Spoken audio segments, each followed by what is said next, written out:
السلام عليكم.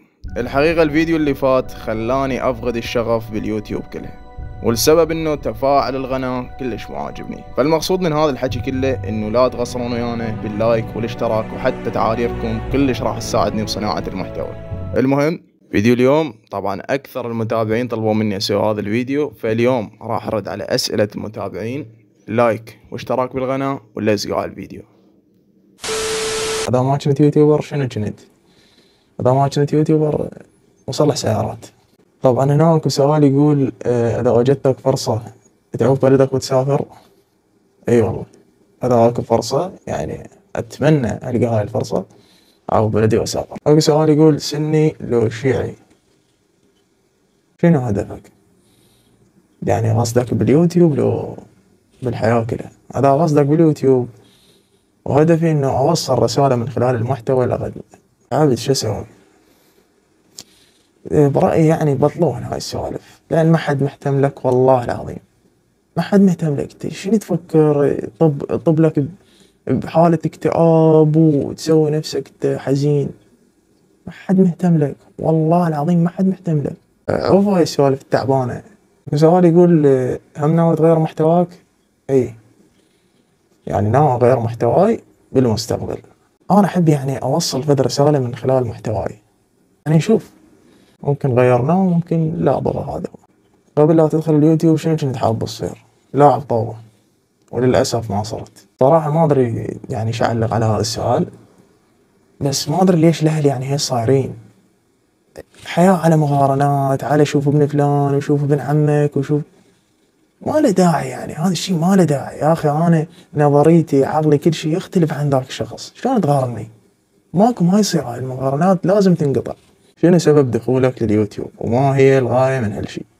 شوف، سبب دخولي لليوتيوب يعني مثل ما قلت تقدر تقول هواية، وأحب يعني أحب أساعد الناس بالمحتوى اللي أقدمه. أحب أساعد الناس يعني، بس صح هو محتواي ما جاي يوصل أي فائدة للمجتمع، بس الجايات إن شاء الله أحسن. شنو رأيك بالمشاهير؟ شوف خلي أقول لكم شيء، بالفيديوهات اللي أنا أطلع وأنتقد، أنا ما أنتقد الشخص نفسه، أنا أنتقد الشيء اللي جاي يقدمه.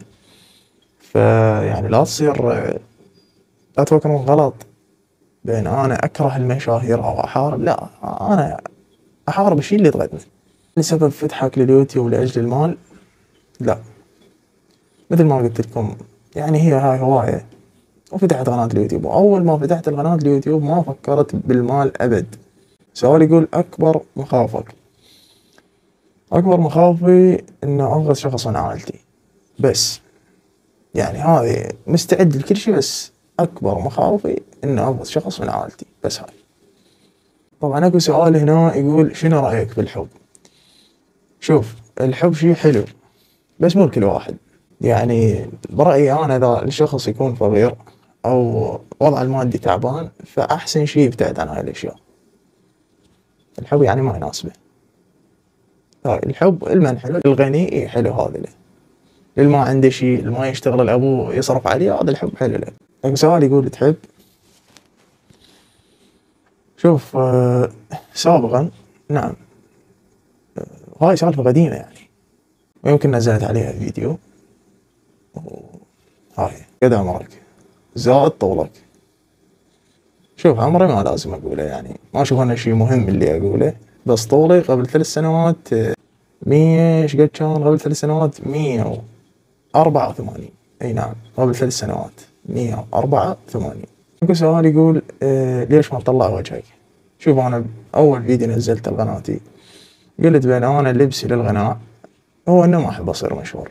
أحب أصنع محتوى بس ما أحب أصير مشهور، وهذا هو السبب اللي ما طلع وجهي بي. واحد هنا كاتب هل أنت مع أو ضد مقولة التجاهل أفضل طريقة للنسيان؟ لا، هاي يعني برأيي أنا هاي نظرية فاشلة، نظرية كلش فاشلة. لأن الشخص إذا حب أو إذا تعلق بشخص وانفصل، يعني صح الشوق يمكن يغل، بس ما ينسى. طيب يا عزيزي المشاهد، بس لهنا وخلص الفيديو. لا تنسى اللايك والاشتراك بالقناة، ونشوفكم على خير بالفيديوهات الجاية.